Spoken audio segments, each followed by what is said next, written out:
Cuando Javier gritó frente a toda la familia: «Deja de suplicar por dinero, mamá, es vergonzoso», sentí que algo dentro de mí se congelaba. Daniela asintió con la cabeza. Mi nieto Gabriel miraba su plato avergonzado, y todos en esa mesa de Navidad parecían estar de acuerdo. Todos pensaban que yo era la vergüenza de la familia. Yo, que había pagado cada una de sus cuentas durante 3 años. Yo, que cargaba $30,000 de deuda en tarjetas de crédito que ni siquiera eran mías. Sonreí. Esa sonrisa tranquila que aterra más que cualquier grito. Saqué mi teléfono despacio, muy despacio, mientras Javier seguía sermoneándome sobre dignidad y decencia. «¿Estás seguro de eso, hijo?», pregunté con voz suave. Él bufó. Daniela rodó los ojos. Entonces escribí el mensaje que cambiaría todo. Cancelé todos los pagos automáticos vinculados a las cuentas de Javier Hernández. Efectivo inmediato. Presioné enviar. El teléfono de mi hijo comenzó a vibrar. 1 vez. 2 veces. 5 veces. Las notificaciones bancarias empezaron a llegar como avalancha digital. Alerta de pago rechazado. Alerta de saldo insuficiente. Alerta de tarjeta bloqueada. Vi cómo su rostro pasaba del blanco al gris ceniza. Cómo sus manos temblaban al tomar el celular. Cómo Daniela se inclinaba para leer las pantallas y sus ojos se agrandaban con horror puro. Porque en ese instante, en esa cena de Navidad que debía ser perfecta, mi hijo descubrió lo que significaba quedarse sin la red que había estado sosteniéndolo en secreto todo este tiempo. Y yo descubrí algo también, que liberarse puede ser tan simple como un mensaje de texto y tan poderoso como un terremoto.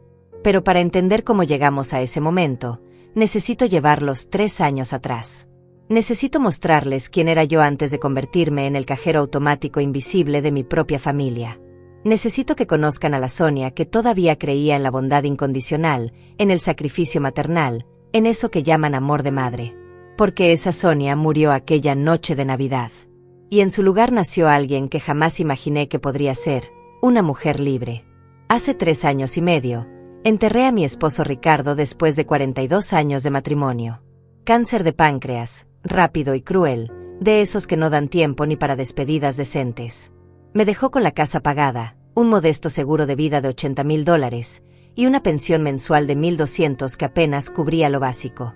No era riqueza, pero era estabilidad. Era paz. Era la posibilidad de envejecer con dignidad, de tomar mis medicamentos sin angustia, de comprar verduras frescas en lugar de solo arroz y frijoles. Ricardo había trabajado toda su vida como contador en una empresa mediana, nunca fuimos ricos, pero él siempre fue previsor. Sonia, me decía mientras revisaba los papeles del seguro en sus últimos días lúcidos, este dinero es para ti, para que vivas tranquila. No lo regales, no lo prestes, guárdalo como si fuera tu última reserva de oxígeno. Lloré cuando me hizo prometer que lo cuidaría. Prometí. Mentí sin saberlo. Los primeros 6 meses de viudez fueron un pozo oscuro de silencio y sábanas frías. Javier venía a visitarme cada semana. Traía comida preparada, se sentaba conmigo a ver las telenovelas que su padre detestaba. Me abrazaba. Me decía que todo estaría bien. Que él me cuidaría ahora. Que nunca estaría sola. Y yo le creí, porque era mi hijo mayor, porque tenía sus propios 42 años y un negocio de repuestos de autos que parecía estable. Porque Daniela siempre fue amable conmigo, llamándome mamá Sonia con esa voz dulce que ahora sé que era puro teatro. Porque Gabriel, mi nieto de 13 años en ese entonces, corría a abrazarme cada vez que llegaba. Esa era mi familia, mi cable a tierra, mi razón para seguir levantándome cada mañana. Entonces llegó aquella tarde de octubre. Recuerdo el olor a café recién hecho cuando Javier tocó la puerta con ese golpeteo suave que siempre usaba. Entró con rostro preocupado, ese gesto de quien carga el mundo en los hombros. Se sentó en el sofá beige que Ricardo compró en nuestro 20º aniversario, el mismo sofá donde habíamos visto crecer a nuestros hijos. Mamá, necesito hablar contigo sobre algo delicado, comenzó. Mi corazón se aceleró. Pensé en enfermedades, en accidentes, en tragedias. Nunca pensé en dinero. Tuve un problema con una inversión en el negocio, explicó con voz quebrada. Un proveedor me estafó, perdí $30,000 de inventario, y ahora los bancos me están presionando. Es temporal, mamá, solo necesito un respiro de 3 meses hasta que se regularice todo. Me mostró papeles, contratos, números que bailaban frente a mis ojos de mujer mayor que nunca entendió de finanzas más allá del presupuesto doméstico. ¿Cuánto necesitas?, pregunté, porque eso es lo que hacen las madres, ¿verdad? Resuelven, protegen, salvan. Solo $500 mensuales para cubrir el pago mínimo de las tarjetas mientras reorganizo el flujo, dijo mirándome con esos ojos que eran idénticos a los de Ricardo. Te lo devuelvo en cuanto salga del bache, te lo juro por la memoria de papá. Por la memoria de papá. Esas 5 palabras fueron el anzuelo perfecto. Acepté. Claro que acepté. Era mi hijo, estaba sufriendo, y yo tenía cómo ayudarlo. $500 mensuales no parecían el fin del mundo cuando todavía me quedaban más de 70,000 del seguro de Ricardo. Además, era temporal. Solo 3 meses. Eso dijo. 3 meses. El primer pago lo hice con una transferencia bancaria simple. Javier me abrazó tan fuerte que sentí sus lágrimas en mi cuello. Eres la mejor madre del mundo, susurró. No sé qué haría sin ti. Daniela me llamó esa misma noche para agradecerme, su voz emocionada, diciéndome que yo era un ángel, que estaba salvando a su familia. Gabriel me envió un mensaje de texto con corazoncitos. Te amo, abuela. Me acosté esa noche sintiéndome útil por primera vez desde la muerte de Ricardo. Sintiéndome necesaria. Sintiéndome madre. No sabía que acababa de activar una trampa que se cerraría lentamente alrededor de mi cuello durante los siguientes 3 años. El segundo mes, Javier llegó con una botella de vino tinto y una disculpa. Mamá, sé que dije 3 meses, pero el banco está siendo más lento de lo esperado con la reestructuración de la deuda. ¿Podrías ayudarme un mes más? Acepté. El tercer mes ya no preguntó, simplemente asumió. Para el sexto mes, los $500 se habían convertido en 800 porque surgió un gasto médico de Gabriel. Para el primer año, yo estaba pagando 1,200 mensuales, exactamente lo mismo que recibía de pensión.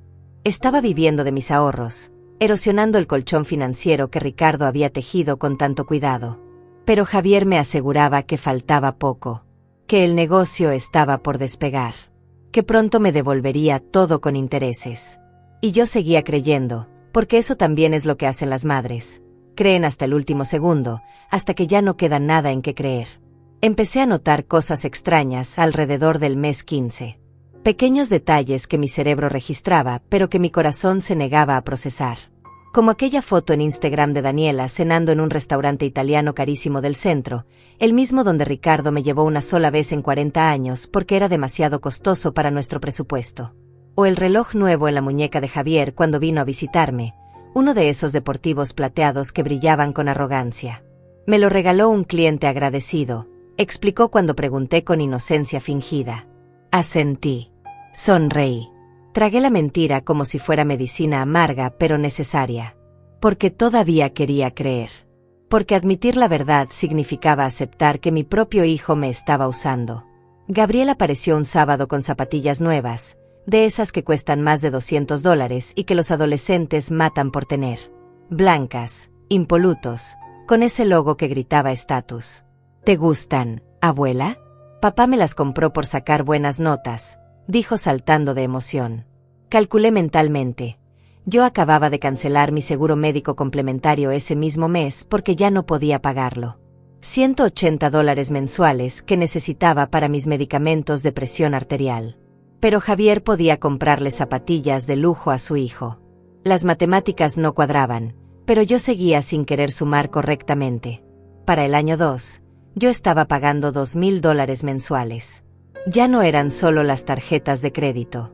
Ahora era la cuota del auto nuevo porque el viejo se descompuso, era la colegiatura privada de Gabriel porque merece mejor educación, era una emergencia médica de Daniela que nunca vi documentada. Cada mes llegaba una nueva urgencia, cada mes yo transfería más dinero de mis ahorros que se evaporaban como agua en el desierto. El seguro de vida de Ricardo, esos $80,000 que debían durarme hasta el final de mis días, se había reducido a $32,000. Había quemado $48,000 en 24 meses. 2,000 al mes, como un reloj, como una sangría financiera que nadie veía excepto yo. Dejé de comprar carne. Dejé de ir al salón de belleza cada mes. Mis canas crecieron libremente, plateadas y rebeldes, porque el tinte costaba $35 que ya no podía justificar. Usaba la misma ropa de hace 5 años, remendaba calcetines, apagaba luces religiosamente para ahorrar en electricidad. Mi vida se había convertido en una ecuación de supervivencia. ¿Cuánto puedo quitarme para darle a él? ¿Cuánto puedo encogerme para que él crezca? Y lo peor de todo es que lo hacía en silencio, sin quejarme, porque las madres no llevan registro de sus sacrificios, ¿verdad? Las madres simplemente dan hasta que no queda nada que dar. Pero ellos sí llevaban registro. Oh, ¿cómo lo llevaban?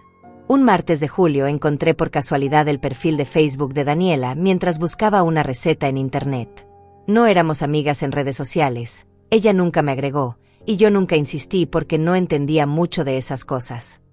Pero ese día, por alguna razón, decidí buscar su nombre. Su perfil era público, completamente público, y lo que vi me quitó el aire de los pulmones como un puñetazo directo al estómago. Fotos.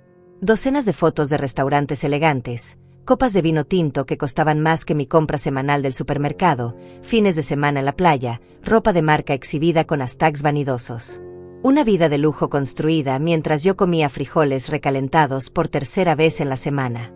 Había una foto particular que se me quedó grabada en la retina. Daniela frente al espejo de una boutique cara, probándose un abrigo color caramelo, sonriendo a la cámara con esa expresión de quien no tiene una sola preocupación financiera en el mundo. El pie de foto decía, mimándome porque me lo merezco. La vida es muy corta para no darse gustos. La publicación tenía 128 me gusta. 128 personas celebrando su capacidad de darse gustos con el dinero que salía de mi cuenta bancaria. Cerré la computadora. Me senté en la mesa de la cocina. Y por primera vez en 2 años, lloré. No de tristeza, sino de algo mucho más oscuro, la comprensión lenta y dolorosa de que había sido una tonta. Esa noche no pude dormir. Di vueltas en la cama hasta las 4 de la mañana, mirando el techo, escuchando el reloj de pared que Ricardo compró en nuestro primer aniversario. Tic, tac, tic, tac. Cada segundo que pasaba era un segundo más de mi vida desperdiciado en la ilusión de que estaba ayudando a mi familia. Pero la verdad que finalmente me atrevía a mirar de frente, era que no los estaba ayudando. Los estaba habilitando. Los estaba convirtiendo en parásitos que chupaban mi vejez, mi estabilidad, mi derecho a envejecer sin angustias. Y ellos lo sabían. Por supuesto que lo sabían. Al día siguiente llamé a Javier. Hijo, necesitamos hablar sobre los pagos, dije con voz temblorosa. Hubo un silencio tenso del otro lado de la línea. ¿Qué pasa, mamá? ¿Hay algún problema? Su tono ya era defensivo, como si hubiera estado esperando esta conversación. Es que mis ahorros se están acabando y necesito pensar en mi futuro también. Ya van 2 años y... No me dejó terminar. Estás diciéndome que después de todo lo que hice por ti cuando papá murió, después de estar ahí para ti, ahora me vas a abandonar cuando más te necesito. Las palabras me golpearon como piedras. Yo era la egoísta. Yo era la malagradecida. Yo era la mala madre que abandonaba a su hijo en momentos difíciles. La manipulación fue tan perfecta que me disculpé.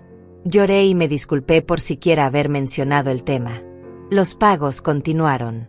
2.100 el mes siguiente porque surgió un imprevisto con el seguro del auto. 2.300 el mes después porque Gabriel necesitaba una laptop nueva para la escuela. Ya no preguntaba detalles. Ya no pedía explicaciones. Solo transfería el dinero como un autómata, viendo cómo el saldo de mi cuenta bancaria descendía mes tras mes, acercándose peligrosamente a la línea roja de los $10.000. El punto de no retorno. El momento en que ya no habría colchón de emergencia. El instante en que cualquier enfermedad, cualquier crisis, cualquier imprevisto me dejaría en la calle. Dejé de visitar a mi hermana Emilia, que vivía en otro estado, porque el pasaje de autobús costaba $90 que no podía justificar. Dejé de comprar los libros de misterio que tanto me gustaban. Dejé de hacer esas pequeñas cosas que le dan sabor a la vida cuando ya no te quedan muchos años por delante. Mi mundo se encogió hasta convertirse en 4 paredes, una televisión vieja, y la ansiedad constante de revisar mi cuenta bancaria cada mañana para confirmar que todavía quedaba algo. Esto no era vida. Era existencia. Era sobrevivir en cámara lenta mientras mi propia sangre me devoraba desde adentro. Y ellos seguían publicando fotos, cenas, viajes, ropa nueva. Una renovación completa de su sala que Daniela documentó con 20 fotografías en Facebook, presumiendo los muebles color gris perla, las lámparas modernas, la televisión gigante montada en la pared. Nuevo look para nuestro hogar, escribió. Bendecidos y agradecidos. Agradecidos. Esa palabra me hizo reír con amargura. ¿Agradecidos con quién? Exactamente. No conmigo, porque yo era invisible. Yo era la fuente secreta de ingresos que nadie mencionaba, que nadie reconocía, que nadie valoraba. Era la tarjeta de crédito humana que nunca decía no. Llegó el mes 32. 2 años y 8 meses de sangría constante. Mi cuenta bancaria marcaba $11,200. $11,000 entre yo y la indigencia. $11,000 de los $80,000 que Ricardo había dejado para mi vejez tranquila. $68,800 evaporados. Hice el cálculo una noche de insomnio. Si Javier me devolvía solo la mitad de lo que le había prestado, yo podría vivir cómoda hasta los 85. Pero Javier nunca mencionaba devoluciones. Nunca hablaba de plazos. Solo seguía pidiendo, asumiendo, tomando. Para el año 3, algo dentro de mí comenzó a cambiar. No fue una epifanía dramática ni un momento de claridad celestial. Fue un despertar lento y doloroso, como cuando recuperas la sensibilidad en un miembro dormido y cada hormigueo duele más que el anterior. Empecé a observar. Realmente observar. A registrar mentalmente cada detalle que antes ignoraba por cobardía o por amor mal entendido. Y lo que vi me partió el alma de maneras que ni siquiera la muerte de Ricardo había logrado. Un domingo Javier llegó a visitarme con Daniela y Gabriel. Era uno de esos días soleados de marzo donde el aire huele a posibilidades nuevas. Llegaron en un auto diferente. No el que supuestamente se había descompuesto hacía 6 meses y por el cual yo había pagado $1,800 de reparaciones urgentes. Este era nuevo, reluciente. Un SUV color plata con esos riñes que brillan como espejos y asientos de piel que crujen con ese sonido de lujo recién estrenado. ¿Auto nuevo?, pregunté tratando de mantener la voz neutral. Javier se encogió de hombros con despreocupación estudiada. Ah, sí, conseguí un buen negocio en la agencia. Intercambio más financiamiento. Ya sabes cómo es. No, no sabía cómo era. Lo que sí sabía es que los autos nuevos requieren enganche, y yo acababa de transferirle $2,400 la semana anterior por una emergencia que nunca especificó. Daniela entró a mi casa con bolsas de una tienda departamental cara. Bolsas y bolsas con el logo dorado que reconocí porque alguna vez, en otra vida, Ricardo y yo entramos ahí solo para mirar. Fuimos de compras, anunció dejándolas caer en mi sofá gastado. Gabriel necesitaba ropa para el baile de la escuela. Observé mientras sacaba camisas de marca, pantalones de diseñador, un saco color negro que probablemente costaba más que todo mi guardarropa completo. Gabriel sonreía emocionado, probándose la ropa frente al espejo pequeño de mi sala. Yo sonreí también, porque eso es lo que se esperaba de mí. Sonreír y aprobar mientras mi nieto se vestía con los restos de mi futuro. ¿Ya comiste, mamá?, preguntó Javier abriendo mi refrigerador sin pedir permiso. Vi su expresión cuando observó el interior casi vacío. Huevos, tortillas, un pedazo de queso, frijoles en un contenedor de plástico. Nada más. No he ido al súper esta semana, mentí. La verdad era que no había ido en 3 semanas porque cada peso contaba ahora. Porque vivía con menos de $300 al mes después de pagar sus cuentas. Porque había días en que comía solo pan con café y llamaba a eso cena. Javier cerró el refrigerador sin hacer comentarios. Sin preguntas. Sin ofrecimientos de ayuda. Simplemente cerró la puerta y cambió de tema, hablando sobre el nuevo proyecto de expansión de su negocio, de cómo las cosas finalmente estaban mejorando, de cómo pronto todo sería diferente. Pronto.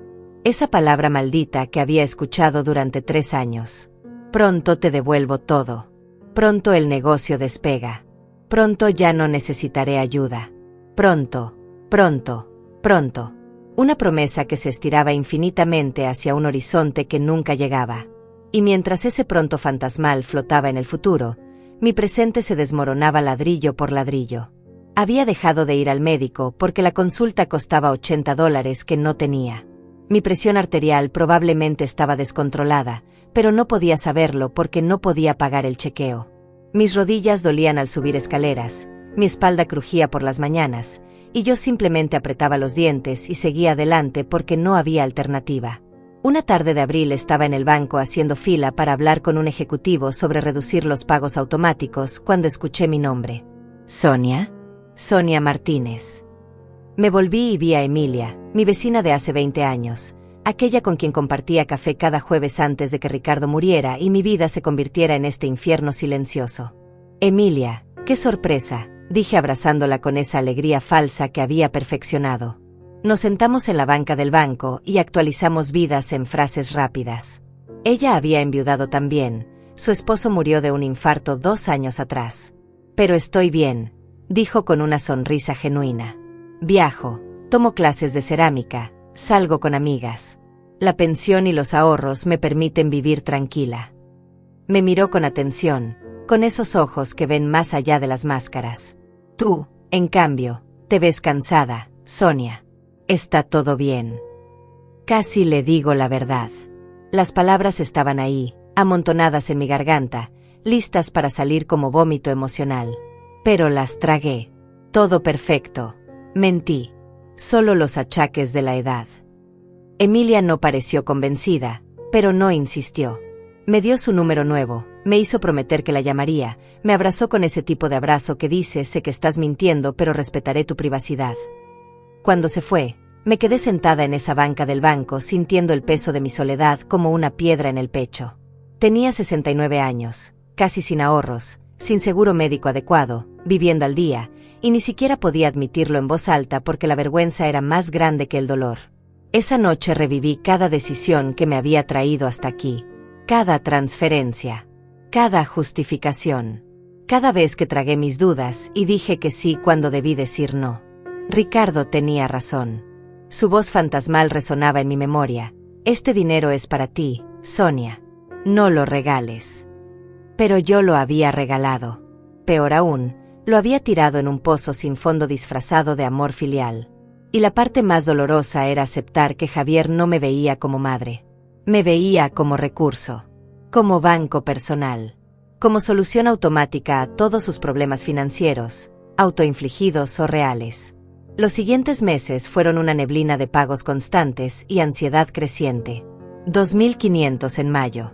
2.700 en junio porque Gabriel quería ir a un campamento de verano.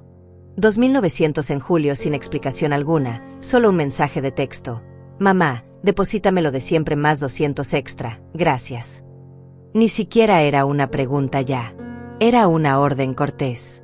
Una expectativa. Un derecho asumido. Y yo, como autómata programado para obedecer, transfería el dinero sin chistar, viendo cómo mi cuenta se acercaba a los $8.000. El abismo me llamaba con voz cada vez más fuerte. Septiembre trajo una crisis nueva. Mi calentador de agua se descompuso. Agua helada en pleno otoño. El plomero me dio un presupuesto de $600 para repararlo. $600 que no tenía. Llamé a Javier pensando que quizás, solo quizás, después de 3 años de sostenerlo, él podría ayudarme con esto. Mamá, qué mal momento, dijo con tono apurado. Estamos cortos este mes también. Puedes pedirle prestado a Ramón. Ramón, mi hijo menor, que vivía en otro estado con su propia familia y sus propios problemas. Está bien, susurré. Yo me arreglo. Colgué. Me senté en el piso de la cocina. Y por primera vez en 3 años, sentí algo peor que tristeza. Sentí rabia. Rabia pura, ardiente, justificada. Me bañé con agua fría durante 2 semanas hasta que pude juntar los $600, sacrificando la compra de mis medicamentos de tiroides. Mi cuerpo pagó el precio: fatiga extrema, caída de cabello, temblores en las manos. Pero el agua caliente regresó. Pequeñas victorias en medio de la derrota total.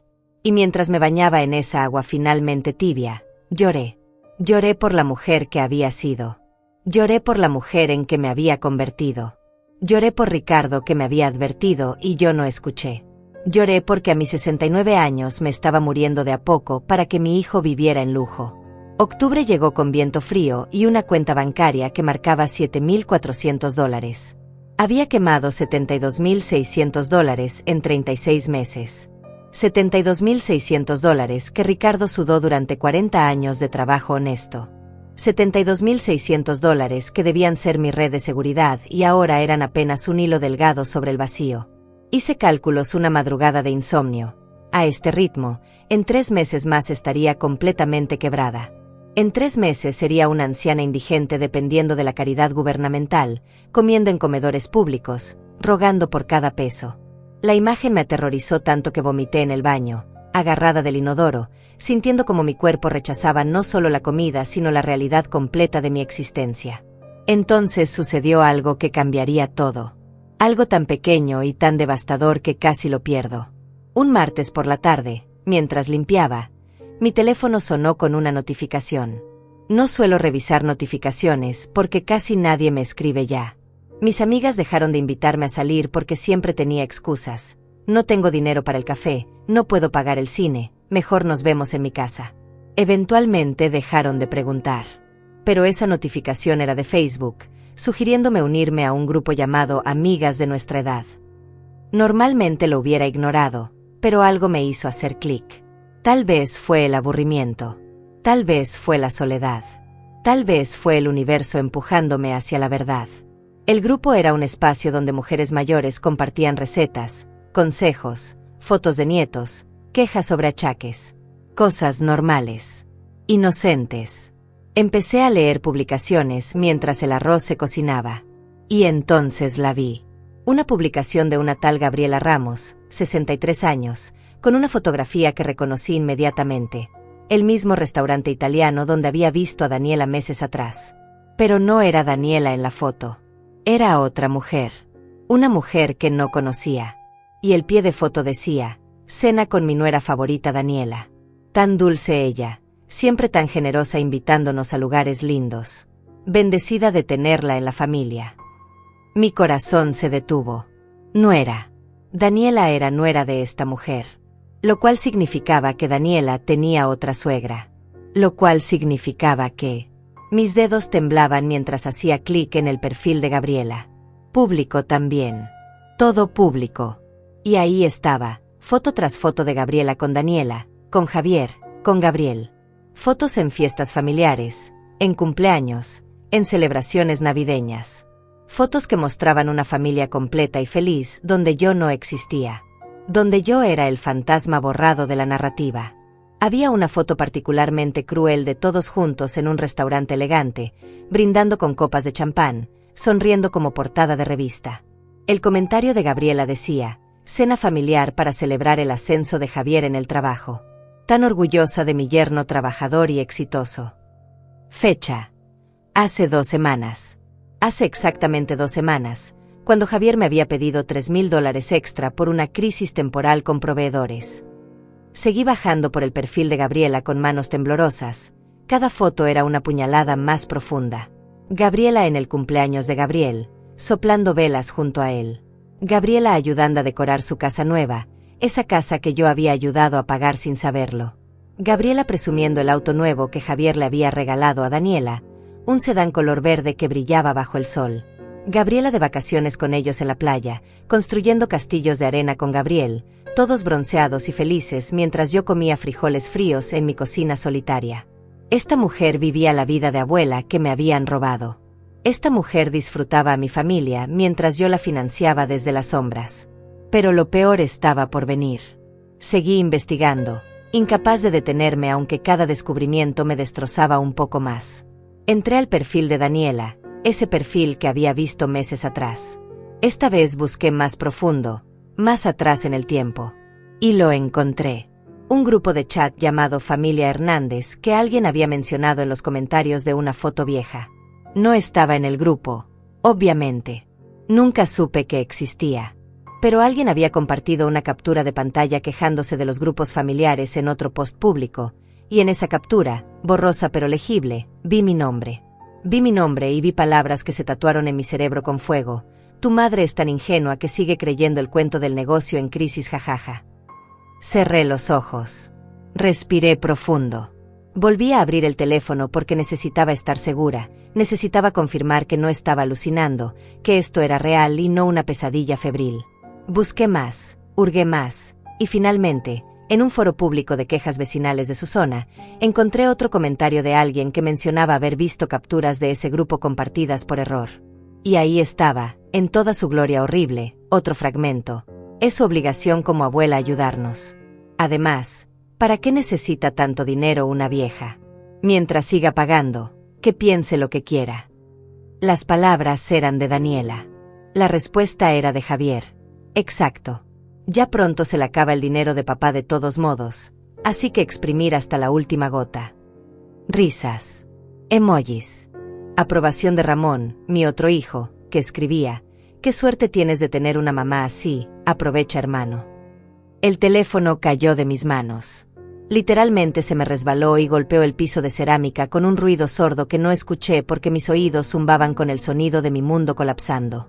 Me quedé ahí sentada en la mesa de la cocina, mirando la pared, sin llorar, sin gritar, sin sentir nada excepto un vacío tan profundo que parecía tragárselo todo. 36 meses. $72,600. 3 años de sacrificio, hambre, frío, soledad, miedo. Y todo había sido una mentira. No había negocio en crisis. No había emergencias reales. No había intención de devolverme nada jamás. Solo había una familia parasitaria chupando los últimos años de mi vida mientras se reían de mi estupidez a mis espaldas. Algo dentro de mí murió esa tarde. No fue mi amor por Javier, porque el amor de madre es una maldición que no se apaga fácilmente. Fue otra cosa. Fue mi capacidad de seguir siendo víctima. Fue mi necesidad de ser querida por encima de ser respetada. Fue la parte de mí que creía que el sacrificio maternal era virtud, cuando en realidad era autodestrucción. Me levanté de esa silla siendo una mujer diferente. Una mujer que finalmente entendía que la bondad sin límites es solo otra forma de suicidio lento. Una mujer que ya no tenía nada que perder porque todo ya me lo habían quitado. Durante los siguientes días me moví como sonámbula, pero mi cerebro trabajaba a velocidad supersónica. Revisé cada estado de cuenta bancario de los últimos 3 años. Imprimí todo en la biblioteca pública porque mi impresora se había descompuesto hacía 1 año y nunca tuve dinero para repararla. Marqué con resaltador amarillo cada transferencia. Sumé totales. Verifiqué fechas contra publicaciones de redes sociales. Crucé información. Construí un caso contra mi propia sangre como si fuera detective privada en una novela negra. Y los números no mentían. $72,600 transferidos mientras ellos vivían como millonarios. Cenas de $200 mientras yo comía huevos. Ropa de $1,000 mientras yo remendaba calcetines. Vacaciones de $5,000 mientras yo temblaba de frío porque no podía pagar la calefacción. Hice algo más. Algo que nunca había hecho en 3 años de abuso. Tomé capturas de pantalla. De todo. De cada foto de lujo en sus perfiles. De cada comentario burlón que pude encontrar. De cada evidencia de que ellos vivían en abundancia pagada con mi miseria. Las guardé en una carpeta digital que titulé La Verdad. No sabía para qué las necesitaría. Solo sabía que necesitaba pruebas de que no estaba loca, de que no había imaginado nada, de que mi explotación había sido real y sistemática y cruel. Las guardé como si fueran municiones para una guerra que todavía no sabía que pelearía. Noviembre comenzó con lluvia helada y una invitación. Javier llamó un domingo por la mañana con esa voz alegre que ahora reconocía como completamente falsa. «Mamá, queremos que vengas a cenar en Navidad este año. Hemos estado pensando que necesitamos pasar más tiempo juntos como familia». Familia. Esa palabra me dio náuseas. Daniela va a cocinar pavó, vendrá Gabriela también, será lindo. Gabriela. La otra abuela. La abuela visible. La abuela que disfrutaba a mis nietos con mi dinero. Claro, dije con voz suave. Ahí estaré. Colgué y sonreí. Una sonrisa fría y calculada. Porque algo estaba cristalizando en mi mente. Un plan. Una decisión. Un punto final. Las siguientes semanas fueron las más extrañas de mi vida. Por fuera seguía siendo la misma Sonia de siempre. Dócil, callada, obediente. Transferí los $2.800 de noviembre sin chistar, cuando Javier envió su mensaje de texto rutinario. Contesté llamadas con voz dulce. Dije que sí a la cena de Navidad con entusiasmo fingido. Pero por dentro era una mujer diferente. Por dentro era alguien que había despertado de un sueño de 3 años y ahora veía todo con claridad cristalina y dolorosa. Cada sonrisa falsa de Javier. Cada comentario condescendiente de Daniela. Cada migaja de atención que me lanzaban como si fuera un perro hambriento esperando bajo la mesa. Hice algo que nunca había hecho. Investigué. Realmente investigué. Llamé al banco y pedí hablar con un asesor financiero. Una mujer joven llamada Martina me atendió con paciencia mientras yo, con voz temblorosa, explicaba mi situación sin dar demasiados detalles. Tengo pagos automáticos configurados a una cuenta de un familiar, dije eligiendo las palabras con cuidado. ¿Cómo puedo cancelarlos todos de una sola vez? Martina me explicó el proceso. Era simple. Terriblemente simple. Un mensaje al banco, una confirmación, y todos los pagos automáticos se cancelarían inmediatamente. ¿Y la persona recibirá notificación?, pregunté. Solo cuando sus pagos sean rechazados por fondos insuficientes, respondió Martina. Perfecto. Completamente perfecto. También hice otra cosa. Abrí una cuenta bancaria nueva en una institución diferente. Transferí $3.000 a esa cuenta, dejando solo $4.400 en la original. Esos $3.000 eran mi fondo de emergencia real, mi última línea de defensa que nadie conocería. Di instrucciones estrictas al banco nuevo, ninguna información compartida, ningún estado de cuenta físico, todo digital y protegido con contraseñas que solo yo conocía. Era mi búnker financiero secreto. Mi plan de escape.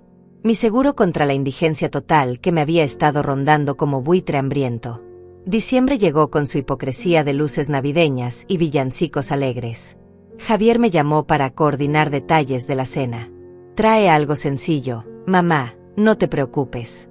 Con que traigas una ensalada está bien. Una ensalada. Yo, que había financiado su vida entera durante 3 años, estaba relegada a traer una ensalada mientras Gabriela probablemente llegaría con regalos caros y vino importado. Perfecto, dije con voz suave.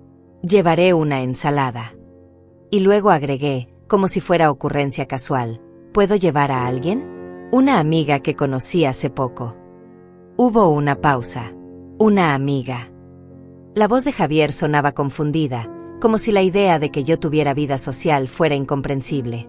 Sí, Emilia, ¿la recuerdas? Era nuestra vecina hace años. Otra pausa. Claro, mamá, trae a quien quieras. Colgó rápido, probablemente pensando que una vieja más en la mesa no haría diferencia. Había contactado a Emilia 2 semanas atrás. La llamé una noche después de juntar coraje durante 3 días. Cuando contestó, no me anduve con rodeos. Emilia, necesito contarte algo y necesito tu ayuda. Le conté todo. Cada detalle sórdido. Cada transferencia. Cada mentira. Cada captura de pantalla que había encontrado. Hablé durante 2 horas sin parar, vomitando 3 años de dolor acumulado. Emilia no me interrumpió ni una sola vez. Cuando terminé, hubo silencio. Luego escuché su voz, firme y furiosa. Sonia, voy a ir a esa cena contigo. Y vamos a terminar con esto. No discutí. Solo lloré de alivio de finalmente tener a alguien de mi lado. Los días previos a Navidad los pasé en una calma extraña. Era como estar en el ojo del huracán, sabiendo que la destrucción vendría pero sintiéndome inexplicablemente tranquila. Compré los ingredientes para la ensalada más simple del mundo: lechuga, tomate, cebolla. Gasté exactamente $7. $7 contra los 72.600 que les había dado. La ironía era casi poética. También compré algo más. Un vestido nuevo. Color verde oscuro, sencillo pero elegante, de esos que encuentras en tiendas de descuento por $30. Hacía 4 años que no me compraba ropa nueva. 4 años usando las mismas prendas gastadas. Pero esa noche, esa última noche como su víctima, quería verme bien. Quería verme digna. La mañana de Navidad me desperté sin alarma a las 6. Preparé café, me senté en la mesa de la cocina y repasé mentalmente cada paso de lo que sucedería. Llegaría a las 7 como me habían indicado. Sería amable y sonriente. Comería lo que me sirvieran. Esperaría el momento perfecto. Y entonces, cuando Javier cometiera el error de humillarme públicamente, cuando finalmente mostrara su verdadero rostro frente a testigos, yo ejecutaría mi plan. Un mensaje al banco. 5 segundos de valentía. Y todo su castillo de naipes financiero se vendría abajo en tiempo real. Me temblaban las manos pensando en ello, pero no era miedo. Era anticipación. Era algo peligrosamente cercano a la emoción. Emilia llegó a las 6:30. Traía una botella de vino que probablemente costó más que mi ensalada entera y un abrazo que me hizo llorar antes de tiempo. «Estás hermosa», dijo mirando mi vestido nuevo. «Ese color te queda perfecto». Me ayudó a arreglarme el cabello, que había decidido dejar suelto en lugar de mi moño habitual. Me prestó un collar de perlas falsas que brillaban como reales. Me tomó las manos y me miró directo a los ojos. «Sonia, sin importar lo que pase esta noche, quiero que sepas algo. Eres valiosa. Eres suficiente. Y lo que ellos te hicieron no fue amor, fue abuso. ¿Me escuchas?» Asentí, incapaz de hablar sin quebrarme. «Te escucho». El camino a la casa de Javier duró 20 minutos, pero se sintió como 20 años. Emilia manejaba su auto viejo mientras yo miraba por la ventana las casas decoradas con luces navideñas, las familias que se veían a través de las ventanas compartiendo momentos que parecían genuinos. Pensé en Ricardo, en cómo estaría devastado si pudiera ver en qué se había convertido su hijo, en cómo su sacrificio de toda una vida se había evaporado para financiar la codicia de nuestra propia sangre. «Lo siento, amor», susurré al vidrio empañado. «Traté de cuidar lo que me dejaste. Perdóname por fallar». Emilia extendió su mano y apretó la mía sin decir nada, porque algunas disculpas no necesitan respuesta. Llegamos exactamente a las 7. La casa estaba impecable, decorada con ese estilo de revista que cuesta fortunas. Luces blancas en el porche. Corona elegante en la puerta. A través de las ventanas podía ver el interior iluminado, el árbol de Navidad gigante con regalos perfectamente envueltos debajo. Esta casa, estas decoraciones, esta vida entera había sido construida con mis ahorros de viudez mientras yo vivía en la oscuridad contando monedas. Respiré profundo. Toqué el timbre. Y cuando Daniela abrió la puerta con su sonrisa falsa perfectamente pintada, le devolví la sonrisa con igual falsedad. «Feliz Navidad», dije dulcemente. El juego final había comenzado. Entramos a una escena de postal navideña vomitiva. Gabriela ya estaba ahí, sentada en el sofá nuevo color gris perla que yo había ayudado a pagar, bebiendo vino de una copa que probablemente costaba más que mis platos completos. Gabriel jugaba videojuegos en esa televisión gigante montada en la pared. Javier salió de la cocina con delantal y sonrisa de anfitrión perfecto. «Mamá, llegaste. Y trajiste a...».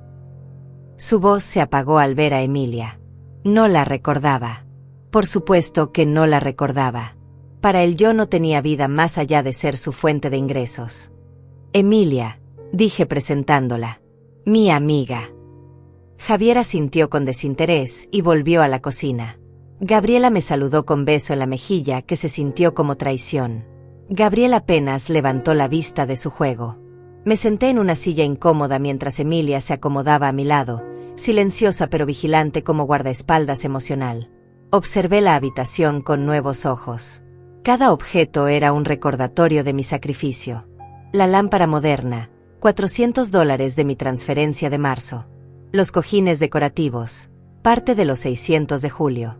El tapete persa falso, el extra de noviembre. Esta no era su casa.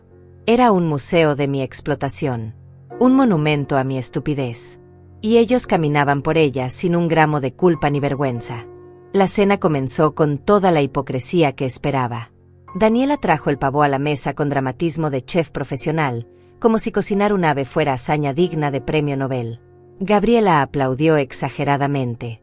Javier sirvió vino en copas que brillaban bajo la luz del comedor, copas que reconocí de una de las fotos de Facebook, parte de un juego que costaba $200. Por la familia, brindó Javier levantando su copa. Por estar todos juntos esta Navidad. Todos levantaron sus copas. Yo también levanté la mía, agua simple porque nunca me ofrecieron vino, y bebí pensando en la ironía de brindar por una familia que me había devorado viva durante 3 años. La conversación fluyó superficial y falsa.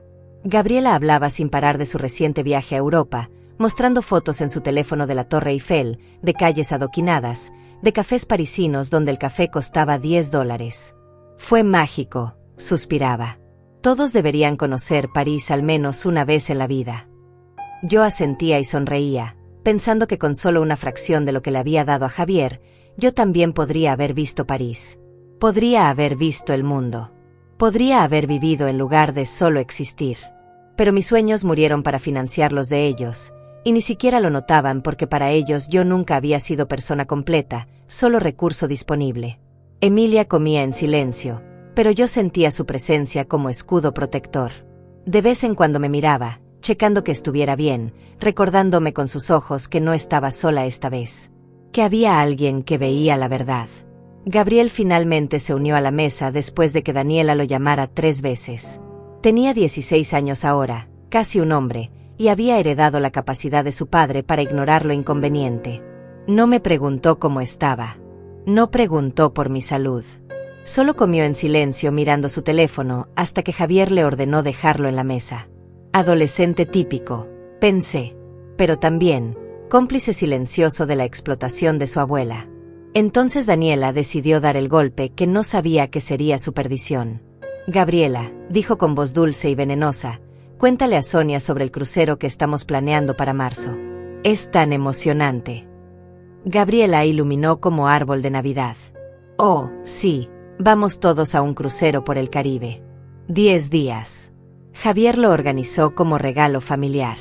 ¿No es maravilloso? Me miró esperando mi reacción. Esperando que me emocionara. Esperando que aplaudiera como foca entrenada. Un crucero. 10 días. Eso costaba mínimo $5,000 para 4 personas. $5,000 mientras yo tenía 7,400 en total en el mundo. $5,000 para vacaciones de lujo financiadas con mi indigencia programada. Suena hermoso, dije con voz que no reconocí como mía. ¿Cuándo se van exactamente? Javier se sirvió más puré de papa antes de contestar. Marzo 15. Ya está todo pagado, solo faltan algunos detalles. Ya está todo pagado. ¿Con qué dinero? Exactamente. Con los 2,800 que le transferí hace 3 semanas. Con los 2,500 del mes anterior. Con cada peso que le había dado mientras yo cancelaba mi seguro médico y comía frijoles fríos. ¡Qué suerte tienen!, comentó Emilia con tono que solo yo reconocí como sarcástico. Viajar es tan importante. Especialmente cuando uno puede darse esos lujos. Hubo algo en su énfasis en la palabra lujos que hizo que Javier la mirara con atención por primera vez en la noche.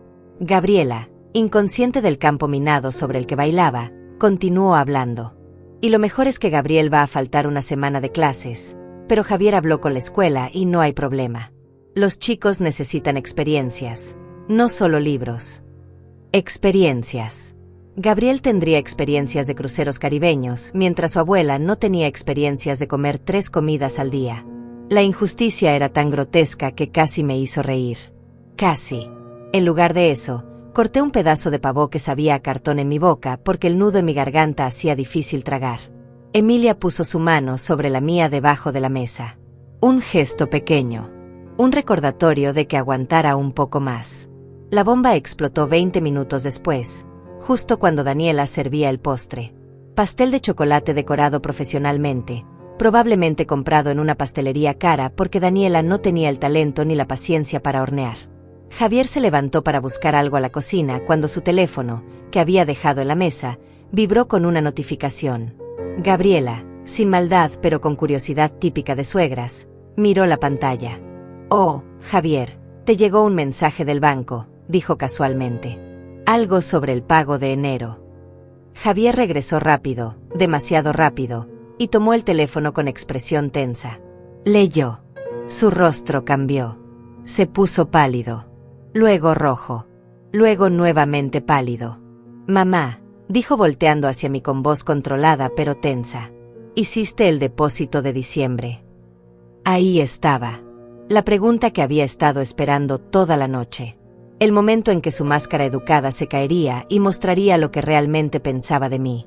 No, dije simplemente. No lo hice. El silencio que siguió fue tan denso que podía cortarse con cuchillo. Daniela dejó de servir postre. Gabriela nos miró confundida. Gabriel levantó la vista del plato por primera vez con interés genuino. Emilia apretó mi mano más fuerte. ¿Qué quieres decir con que no lo hiciste?, preguntó Javier con voz que empezaba a elevarse. Siempre lo haces el día primero. Es 28 hoy. Decidí no hacerlo este mes. Respondí con calma que no sabía qué poseía. Necesito ese dinero para mis propios gastos. La mentira era parcial. La verdad era que ya había decidido que nunca más habría transferencias, pero él no necesitaba saber eso todavía. Javier se rió. Una risa corta, incrédula, insultante. ¿Tus propios gastos? Mamá, tú no tienes gastos. Vives en una casa pagada, tu pensión cubre todo. Esto es. Buscó palabras. Esto es egoísmo. Yo tengo obligaciones reales. Tengo una familia que mantener. Una familia que mantener. Las palabras flotaron en el aire como humo tóxico. Gabriela parecía incómoda. Daniela había dejado el pastel completamente y miraba a Javier con expresión que decía cállate, no aquí, no ahora. Pero Javier no se detuvo. El vino, el estrés de la notificación bancaria y 3 años de sentirse con derecho a mi dinero lo convirtieron en un tren sin frenos. Sinceramente, mamá, es vergonzoso. A tu edad, con lo poco que necesitas, andar tacaña con tu propia familia. Papá estaría decepcionado. Ahí estaba. La manipulación final. Usar la memoria de Ricardo como arma. Algo dentro de mí, algo que había estado contenido durante 3 años, comenzó a agrietarse. Decepcionado, repetí con voz peligrosamente suave. Tu padre estaría decepcionado de mí. Javier asintió, completamente ignorante del abismo que estaba por abrirse bajo sus pies. Sí. Él siempre decía que la familia es lo primero, que hay que ayudarse mutuamente. Me levanté de la silla. Lentamente. Emilia también se levantó, lista para sostenerme si mis piernas fallaban. Saqué mi teléfono del bolso con manos sorprendentemente firmes. Tienes razón, Javier, dije. La familia debe ayudarse mutuamente. Es por eso que durante 3 años te he transferido cada peso que tenía. $72,600 exactamente. Vi cómo Gabriela ahogaba un grito. Como Daniela se ponía blanca como fantasma. Como Gabriela abrían los ojos enormes. $72,600 mientras tú vivías en lujo y yo comía una vez al día. Mientras tú planeabas cruceros y yo cancelaba mi seguro médico. Mientras tú comprabas autos nuevos y yo temblaba de frío porque no podía pagar la calefacción. Javier intentó interrumpir, pero yo levanté la mano. No, ya hablaste tú. Ahora me toca a mí. Mi voz temblaba, pero no de miedo. De rabia justa y largamente contenida. Me dijiste que era temporal. 3 meses. Se convirtieron en 36. Me dijiste que tenías una crisis. Mentira. Te vi en Facebook cenando en restaurantes de $200 el plato. Vi a Daniela comprando ropa de marca. Vi este crucero que planean mientras yo tengo $7,000 en el banco. $7,000 de los $80,000 que tu padre me dejó para envejecer con dignidad. Las lágrimas comenzaron a caer, pero ya no me importaba. Y lo peor de todo, lo absolutamente peor, es que encontré sus mensajes. Los mensajes donde se reían de mí. Donde me llamaban ingenua. Donde decían que era mi obligación. Donde planeaban exprimirme hasta la última gota. Daniela comenzó a llorar. Lágrimas de cocodrilo que no me conmovieron ni 1 milímetro. Gabriela miraba a Javier con horror y decepción. Gabriel había dejado de comer completamente, mirándome como si me viera por primera vez en su vida. Javier se puso de pie tan bruscamente que su silla cayó hacia atrás con estrépito. Eso es mentira, gritó con voz que se quebraba entre furia y pánico. Nunca dijimos nada de eso. Estás inventando cosas. Mamá, estás confundida. Confundida. La palabra favorita para desacreditar a las mujeres mayores. La excusa perfecta para invalidar cualquier reclamo legítimo. Confundida, repetí sacando mi teléfono. Tengo capturas de pantalla. Tengo cada foto tuya en restaurantes caros. Tengo cada publicación de Daniela presumiendo ropa de marca. Tengo los estados de cuenta bancarios de 3 años marcados con resaltador. Tengo evidencia de todo. La expresión de Javier cambió de furia a miedo puro. Miedo de que su castillo de mentiras se desmoronara frente a testigos. Miedo de que Gabriela, esa otra fuente de recursos y validación, viera quién era realmente. Además, continué con voz que ganaba fuerza con cada palabra, encontré fragmentos de ese grupo familiar del que me excluyeron. Ese donde Daniela escribió que yo era tan ingenua que seguía creyendo el cuento del negocio en crisis.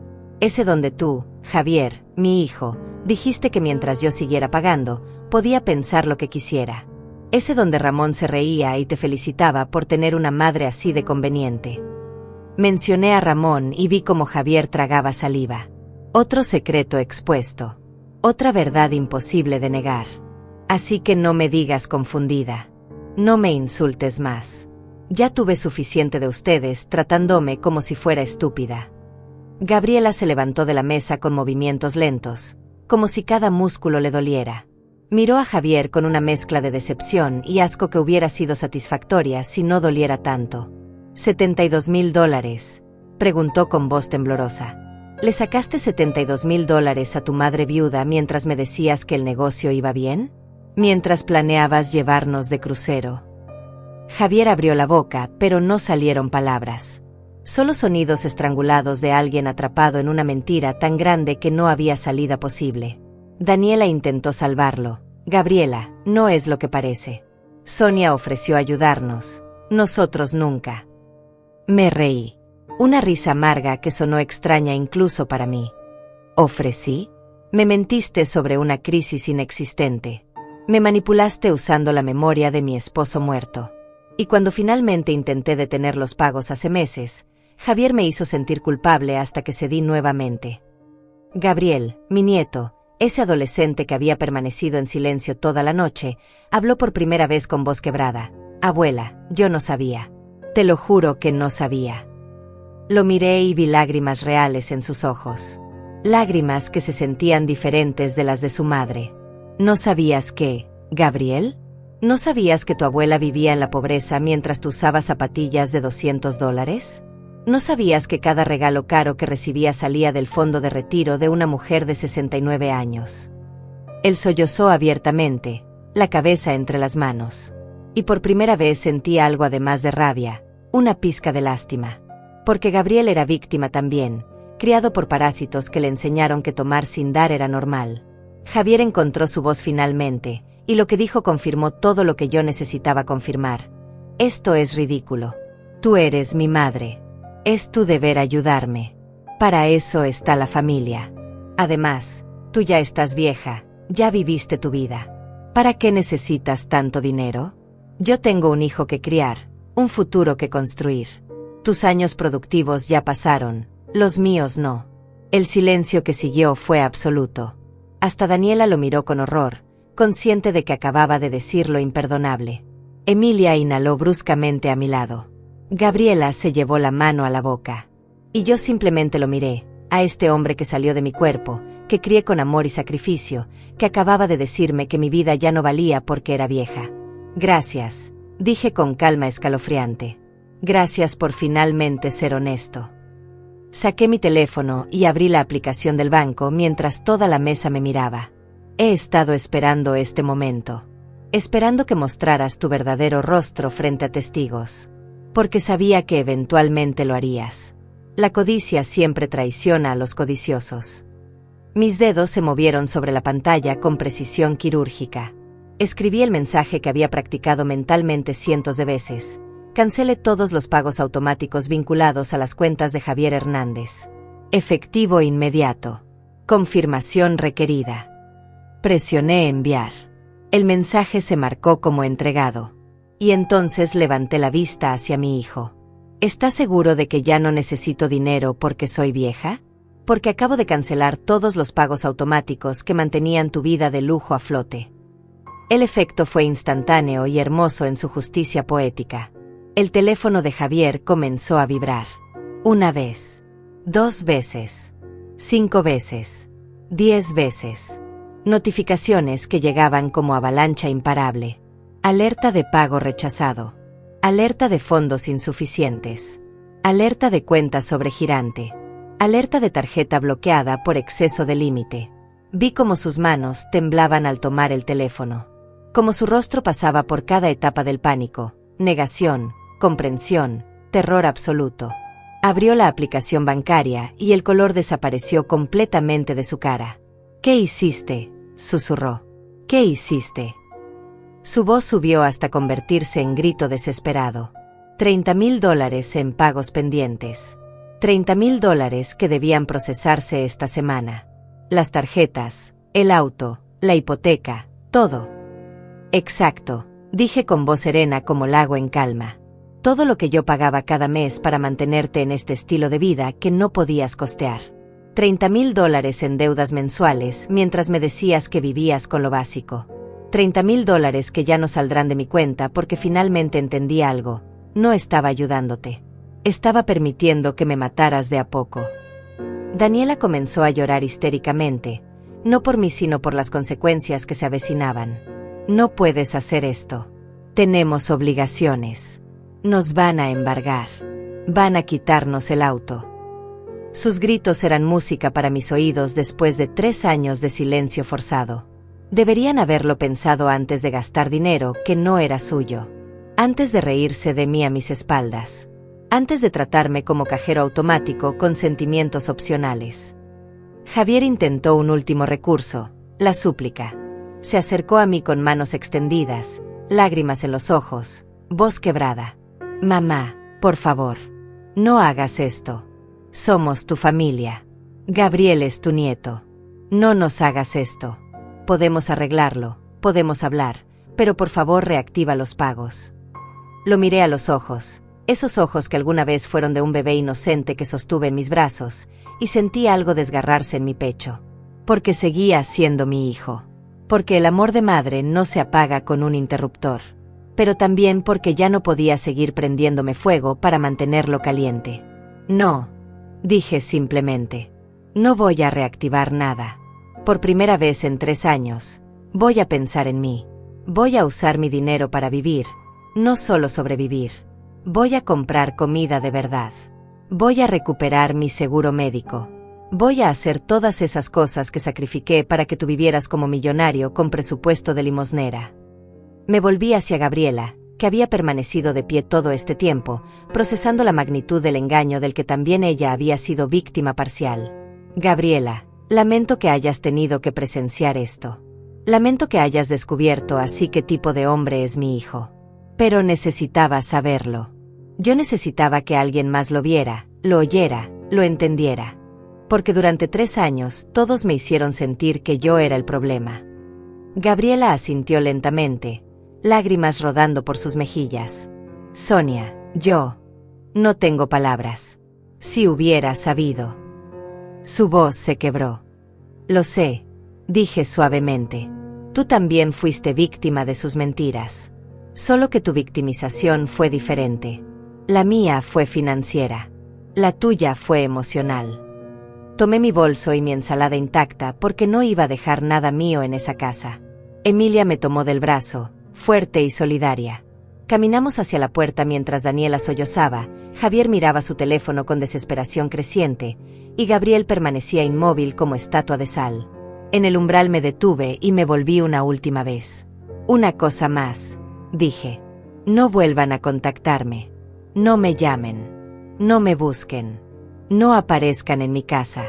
Porque si lo hacen, tomaré todas las capturas de pantalla, todos los estados de cuenta, toda la evidencia que recopilé, y la compartiré con cada persona que conozcan.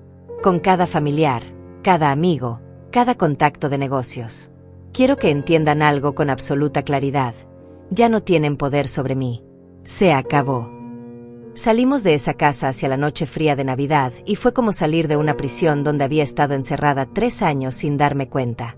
El aire frío golpeó mi cara y lo respiré profundo, llenando mis pulmones de libertad recién conquistada. Emilia me ayudó a subir al auto porque mis piernas temblaban, no de miedo sino de adrenalina pura y algo más grande, emancipación. Había enfrentado a mi verdugo. Había dicho la verdad en voz alta. Había cortado las cadenas financieras que me ataban a mi propia destrucción. Y seguía en pie. Magullada, rota en algunos lugares, pero en pie. Durante el camino de regreso, ninguna de las dos habló. Emilia conducía con manos firmes en el volante mientras yo miraba las luces navideñas pasar borrosas por la ventana. Sentía tantas cosas al mismo tiempo que era imposible nombrarlas todas. Alivio, tristeza, rabia, liberación, duelo. Porque había perdido a mi hijo esa noche. No físicamente, pero sí emocionalmente. El Javier que yo creía conocer, el que había amado y criado, nunca existió realmente. O tal vez existió una vez y murió en algún punto sin que yo lo notara, reemplazado por este extraño codicioso que medía mi valor en dólares y mi utilidad en transferencias bancarias. Lloré en silencio durante todo el camino. Lloré por la madre que fui y la tonta que había sido. Lloré por los años perdidos y el dinero evaporado. Pero también, en algún lugar profundo, lloré de alivio. Emilia se quedó conmigo esa noche. Preparó té de manzanilla en mi cocina pequeña mientras yo me cambiaba el vestido verde por pijama vieja y cómoda. Nos sentamos en mi sofá gastado, ese mismo sofá donde Javier me había pedido los primeros $500 hacía una eternidad, y finalmente hablé.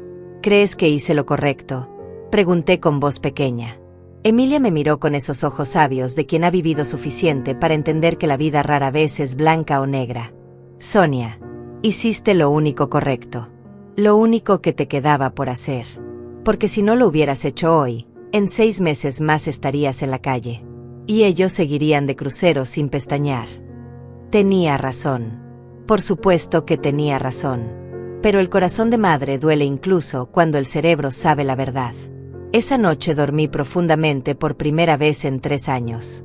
Sin pesadillas de cuentas bancarias vacías. Sin ansiedad de próximos pagos.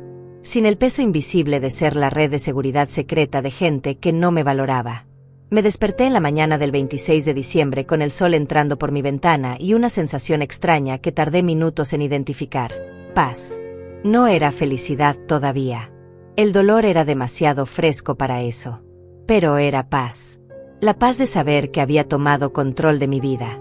Que había dicho basta cuando debía decirse. Que finalmente, a mis 69 años, había aprendido que poner límites no es egoísmo sino supervivencia. Mi teléfono estalló durante los siguientes 3 días. Llamadas. Mensajes. Súplicas. Amenazas. Javier llamó 42 veces el primer día. No contesté ninguna. Daniela me envió mensajes largos y desesperados hablando de Gabriel, de cómo iba a sufrir, de cómo yo era su abuela y tenía responsabilidad. Los leí todos y no respondí ninguno. Ramón, mi hijo menor que nunca llamaba, de repente apareció con mensaje preocupado preguntando si era cierto que había cortado el apoyo financiero a Javier, diciéndome que la familia debe mantenerse unida. Le respondí una sola vez. La familia unida no se ríe de la explotación de sus mayores. No vuelvas a contactarme. Lo bloqueé inmediatamente después. Gabriel me escribió al 4.º día. Un mensaje diferente de los demás. Sin súplicas. Sin manipulación. Solo, abuela, siento mucho no haber visto lo que te hacían. Siento haber sido parte de eso sin darme cuenta. Entiendo si no quieres hablar conmigo nunca más. Solo necesitaba que supieras que lo siento de verdad. Leí ese mensaje 10 veces. Lloré sobre él. Pero no respondí. Todavía no. Porque Gabriel necesitaba entender que las disculpas están bien, pero las consecuencias son necesarias. Que sentirse mal no borra 3 años de complicidad silenciosa. Que el arrepentimiento genuino requiere tiempo, no solo palabras enviadas por teléfono cuando las cosas se ponen difíciles. Usé esos primeros días para reorganizar mi vida financiera con la ayuda de Martina del banco. Abrimos una nueva cuenta donde consolidé todo mi dinero, los $4,400 de la cuenta vieja más los $3,000 del fondo secreto. $7,400 en total. Era dolorosamente poco comparado con los $80,000 que debería tener. Pero era mío. Completamente mío. Sin nadie más con acceso. Sin nadie esperando transferencias. Sin nadie tomando lo que no les pertenecía. Martina me ayudó a crear un presupuesto real. Con mi pensión de 1.200 mensuales y sin los pagos a Javier, podía vivir cómodamente. No lujosamente, pero cómodamente. Comida nutritiva, medicamentos, calefacción. Las necesidades básicas que toda persona merece, especialmente en la vejez. También hice algo que había pospuesto 3 años por falta de dinero. Fui al médico. Un chequeo completo que me costó $300, pero que era necesario después de tanto tiempo sin atención médica adecuada. Los resultados fueron mixtos. Mi presión arterial estaba peligrosamente alta, resultado del estrés crónico y la falta de medicación constante. Mis niveles de colesterol estaban disparados por la dieta pobre. Tenía deficiencia de vitamina D y anemia leve. El doctor, un hombre joven que me recordó al Javier de hace 30 años, me miró con preocupación. Señora Sonia, su cuerpo muestra signos de negligencia prolongada. Ha estado bajo mucho estrés. Me reí con amargura. Podría decirse así. Me recetó medicamentos, vitaminas, y algo más importante. Me dijo que todavía podía recuperarme. Que a mis 69 años aún tenía tiempo de sanar si me cuidaba. Comencé a cuidarme. Por primera vez en 3 años, compré carne fresca en el supermercado. Pollo, pescado, res. Compré verduras coloridas en lugar de solo las más baratas. Compré fruta. Manzanas rojas que crujían al morderlas. Uvas dulces que explotaban en mi boca con sabor a vida. Compré pan recién horneado de la panadería cara, ese que siempre había mirado con anhelo pero nunca compraba porque costaba $2 más que el industrial. Y cuando llegué a casa con las bolsas llenas, me senté en mi mesa de cocina y lloré. Lloré porque esta simple acción de comprar comida decente, era algo que todos merecen pero que yo me había negado para financiar la codicia ajena. Emilia se convirtió en mi salvavidas durante esas primeras semanas. Venía a visitarme cada 2 días, trayendo compañía y cordura. Me contaba de su vida, de sus clases de cerámica, de sus amigas del club de lectura. Y lentamente, con su ejemplo, me mostró que la vida después de la viudez no tenía que ser solo existencia gris. Podía ser color. Podía ser propósito. Podía ser alegría redescubierta. Ven conmigo a cerámica, me propuso una tarde de enero. Es los martes y jueves por la tarde. $30 al mes. Ven. Necesitas hacer algo para ti. $30 al mes. Antes eso me hubiera parecido imposible. Ahora era factible. Accesible. Permisible. Acepté. La primera clase de cerámica fue torpe y maravillosa. Mis manos viejas, acostumbradas a lavar platos y limpiar casas, no sabían qué hacer con el barro húmedo girando en la rueda. Hice un desastre. Mi tazón parecía platillo volador deforme. La instructora, una mujer de 50 años llamada Victoria, se rió con amabilidad. Nadie hace una obra maestra en la primera clase, Sonia. El punto es disfrutar el proceso. El proceso. ¿Cuándo fue la última vez que disfruté un proceso sin preocuparme por el costo, el tiempo, la utilidad? No lo recordaba. Pero ahí, con las manos sucias de barro y rodeada de mujeres que reían de sus propios desastres cerámicos, algo dentro de mí comenzó a sanar. Febrero trajo cambios más profundos. Usé parte de mis ahorros, $500 que antes me hubieran aterrorizado gastar, en renovar mi seguro médico complementario. Ahora tenía cobertura completa. Medicamentos subsidiados. Consultas cubiertas. La tranquilidad de saber que si me enfermaba, no terminaría en bancarrota o muerte por falta de atención. Esa tranquilidad valía más que cualquier crucero caribeño.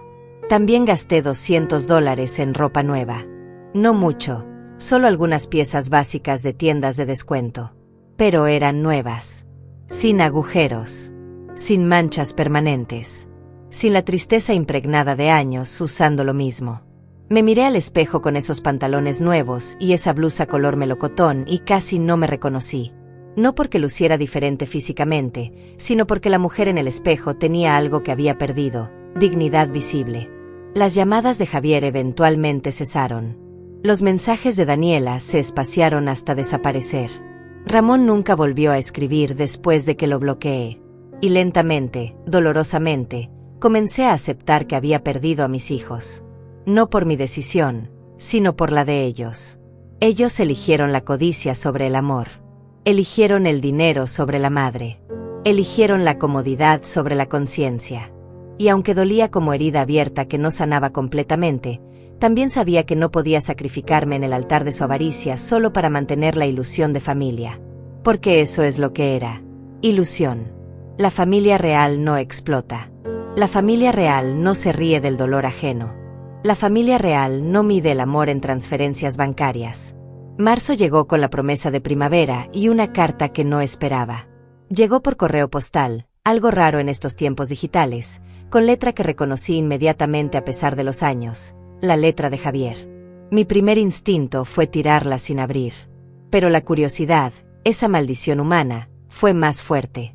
La abrí con manos temblorosas y leí cada palabra escrita en papel barato, con tinta que se había corrido en algunos lugares como si lágrimas hubieran caído sobre el texto. Era una disculpa. O su versión de una.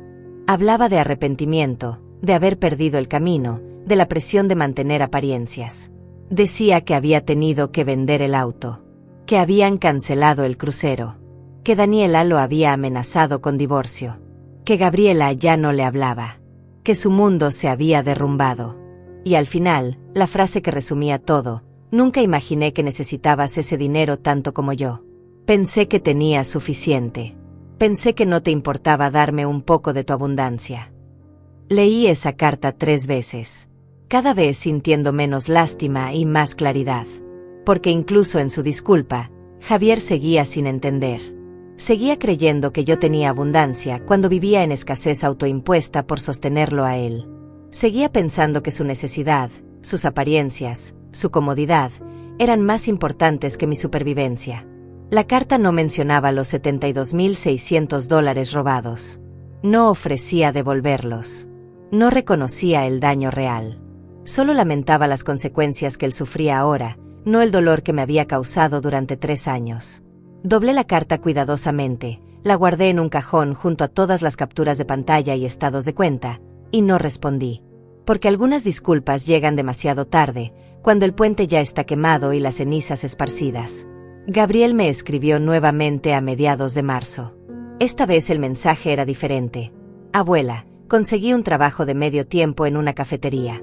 Estoy ahorrando. Algún día te voy a devolver algo de lo que papá te quitó. Sé que no será todo, y sé que el dinero no arregla lo que hicieron, pero necesito que sepas que lo entiendo ahora. Entiendo que estuviste hambrienta para que yo tuviera zapatillas caras. Y me avergüenzo de mí mismo cada día. Leí ese mensaje y algo se movió en mi pecho. No era perdón todavía, porque el perdón requiere tiempo y trabajo. Pero era algo, reconocimiento genuino.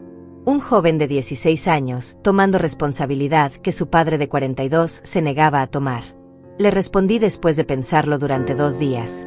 Gabriel, me alegra que estés entendiendo. Te amo, siempre te amaré, pero necesito espacio. Necesito sanar. Tal vez algún día podamos reconstruir algo, pero será diferente. Será honesto. Será con límites claros. Cuídate. Abril me trajo algo completamente inesperado. Una oportunidad.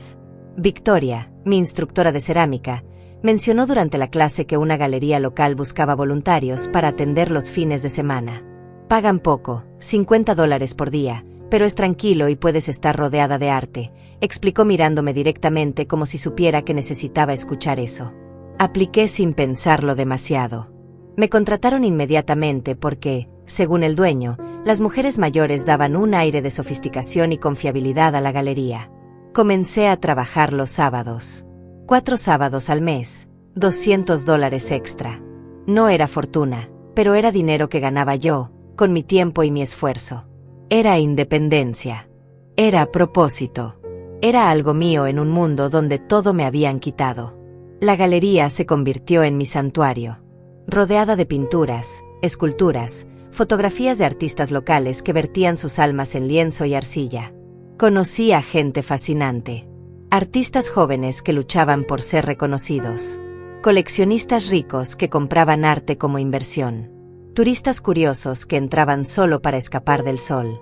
Y yo, Sonia, a mis 69 años, encontrando una nueva versión de mí misma entre pinturas que no entendía completamente pero que sentía profundamente.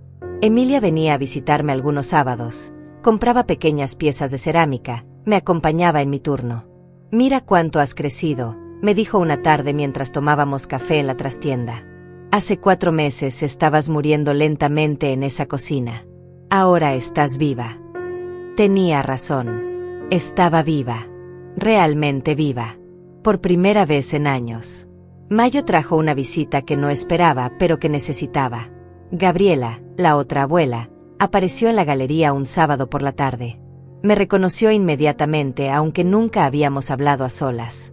«Sonia», dijo con voz suave, «podemos hablar». Nos sentamos en una banca del parque al lado de la galería, 2 mujeres mayores que habían sido engañadas de maneras diferentes por la misma familia. Rompí contacto con ellos, me contó. No puedo mirar a Javier sin sentir asco. No puedo mirar a Daniela sin ver a una parásita. Y Gabriel, pobre niño, está confundido y lastimado porque finalmente ve a sus padres como son. Me contó que el negocio de Javier estaba colapsando de verdad ahora, sin mi dinero sosteniéndolo. Que habían tenido que mudarse a una casa más pequeña. Que Daniela había conseguido trabajo por primera vez en 10 años porque ya no tenían opción. «Sufren», dijo Gabriela. «Y parte de mí sabe que es justicia. Pero otra parte, la parte de abuela, duele por Gabriel». Le conté mi verdad también. Los $72.600. Los años de hambre. El frío. El miedo. La humillación de ser reducida a cajero automático por mi propia sangre. Gabriela lloró escuchándome.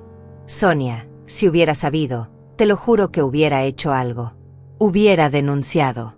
Hubiera». Su voz se quebró. «Lo sé», dije tomando su mano. Pero no podía saberlo. Ellos eran expertos en mantener secretos. En mostrar caras diferentes a personas diferentes.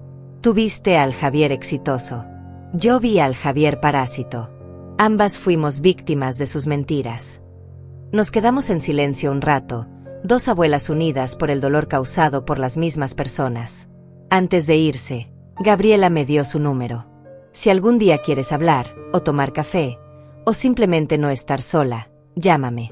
Porque creo que nos entendemos de maneras que nadie más puede. Guardé ese número como tesoro. Porque la solidaridad entre mujeres es medicina poderosa.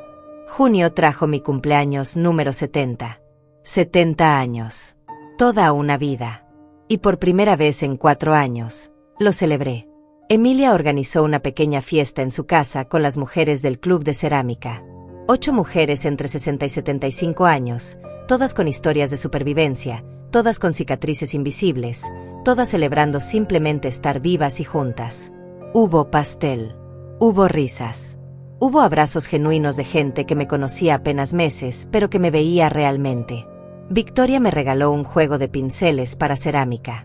Emilia me regaló un libro sobre mujeres que reinventaron sus vidas después de los 60. Martina del banco apareció como sorpresa con una tarjeta que decía, «Por la mujer más valiente que conozco». Lloré. Lloré de felicidad por primera vez en años. Porque esto era familia. No la de sangre, sino la elegida. La que no toma sino da. La que no explota sino apoya. Julio me trajo cierre inesperado. Javier apareció en la galería un sábado por la tarde. No lo había visto en 7 meses. Lucía diferente. Más delgado. Con canas que no tenía antes. Con arrugas de estrés marcadas en la frente. «Mamá», dijo con voz quebrada. «Por favor, solo 5 minutos». Salimos afuera. Me preparé para más manipulación, más súplicas, más justificaciones. Pero lo que vino fue diferente. No vine a pedir nada. Vine a decirte que tenías razón. En todo. Fui un parásito. Te usé. Te mentí. Me reí de ti cuando debí honrarte. Y lo peor es que lo hice conscientemente. No fue error. No fue confusión. Fue codicia pura. Se quebró. Lloró abiertamente en medio de la calle. «No espero que me perdones. No merezco tu perdón. Solo necesitaba que supieras que lo veo ahora. Lo veo todo. Y me destroza». Lo miré. Este hombre que salió de mi cuerpo. Este extraño que destruyó mis últimos años. Este hijo que me amó y me traicionó en igual medida. Y sentí algo complejo, no perdón completo, pero sí algo parecido a compasión. Javier, dije calmadamente, verte sufrir no me da alegría. Pero tampoco me da tristeza suficiente para volver atrás. Hiciste elecciones. Ahora vives las consecuencias. Eso es justicia, no venganza. Él asintió. Lo sé. Solo quería que supieras que Gabriel te extraña. Que habla de ti constantemente. Que está ahorrando para... Se detuvo. Para devolverte algo algún día. No es mi historia que contar. Me dio una carta de Gabriel. Léela cuando quieras. O no la leas. Es tu decisión. Se fue sin mirar atrás. Y yo me quedé ahí con una carta en las manos y lágrimas en los ojos. Porque el duelo nunca es lineal. Porque amar y poner límites no son mutuamente excluyentes. Porque algunas heridas sanan pero las cicatrices permanecen. Leí la carta de Gabriel esa noche. Era hermosa y desgarradora. Hablaba de su vergüenza. De cómo ahora trabajaba y estudiaba y entendía el valor del dinero. De cómo quería ser diferente de sus padres. De cómo yo le había enseñado la lección más importante, que dignidad vale más que dinero. Terminaba diciendo, algún día, abuela, cuando haya sanado suficiente, ¿podemos tomar café? Podemos empezar de nuevo, pero esta vez con verdad. Guardé esa carta junto a la de Javier. Evidencia de que el arrepentimiento existe, que el cambio es posible, que tal vez, solo tal vez, algo podría salvarse de las ruinas. Hoy, un año después de aquella Navidad, miro mi vida y veo transformación. Tengo $10,000 en el banco, reconstruidos poco a poco con disciplina y trabajo. Tengo amistades reales. Tengo propósito. Tengo salud recuperándose. Tengo paz. No tengo a mi familia de sangre, excepto por mensajes ocasionales de Gabriel que respondo con cautela y cariño medido. Pero tengo algo más valioso. Me tengo a mí misma de vuelta. A mis 70 años descubrí que nunca es tarde para decir no. Para poner límites. Para elegirte a ti sobre la comodidad de otros. No perdí $72,600 en una estafa. Pagué $72,600 por la lección más cara y valiosa de mi vida. Familia verdadera no cobra entrada. Amor real no tiene precio. Y dignidad, una vez perdida y recuperada, es el tesoro más preciado que existe. Si esta historia te hizo sentir algo, si te viste reflejada en mi dolor o mi victoria, recuerda esto: nunca es tarde para liberarte. Nunca es tarde para empezar de nuevo. Nunca es tarde para elegir vivir en lugar de solo sobrevivir.